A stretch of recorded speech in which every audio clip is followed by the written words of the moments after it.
C'est ce que nous fêtons cette année pour Espérance Banlieue. Le temps est venu d'emmener tout le monde venir observer ce qui se fait sur le terrain des écoles.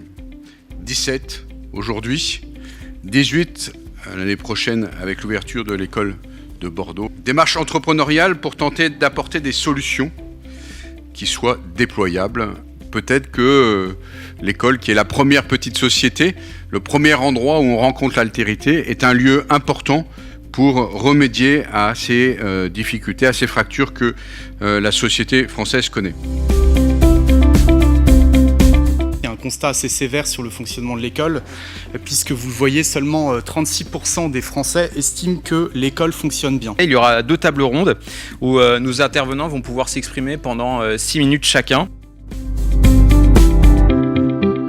La France est un des pays les moins bien placés en termes d'efficacité sur le déterminisme social. La question des savoir-être est une question de plus en plus importante dans cette problématique. On peut dire que d'une certaine manière, les travaux de la recherche scientifique aujourd'hui qui nous accompagnent dessinent une sorte de modèle d'école en creux, puisqu'ils sont d'abord pluridisciplinaires. Si l'enfant ne parvient pas à mettre en résonance ce qu'il apprend au quotidien avec les choses qui comptent réellement pour lui, alors il y a peu de chances pour qu'il voie de l'intérêt à s'engager dans les apprentissages.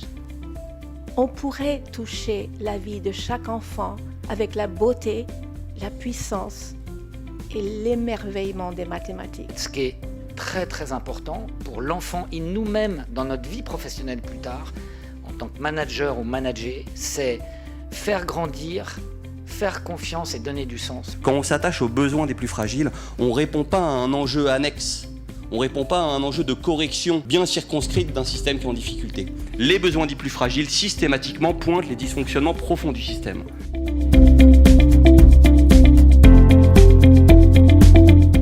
Il est temps de pratiquer vraiment la subsidiarité, de décloisonner, de laisser la chance à l'initiative locale et de permettre de façon extrêmement souple toutes les initiatives entre les communes et intercommunalités et les porteurs de projets éducatifs. Notre devise républicaine, c'est égalité, liberté, fraternité. Ayons bien conscience que ces 3 valeurs ne sont pas de même nature. Liberté, égalité, c'est de l'ordre du droit. Fraternité, c'est de l'ordre du devoir.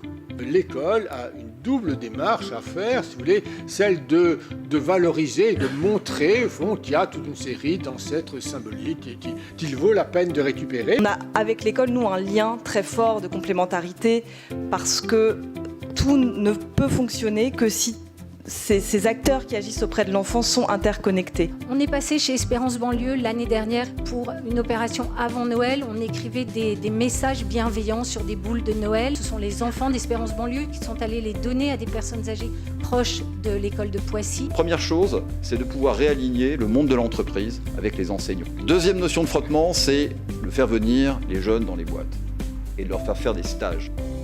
On voulait que cet après-midi soit finalement la possibilité d'allumer une petite flamme. Il y aura peut-être une autre édition dans un an.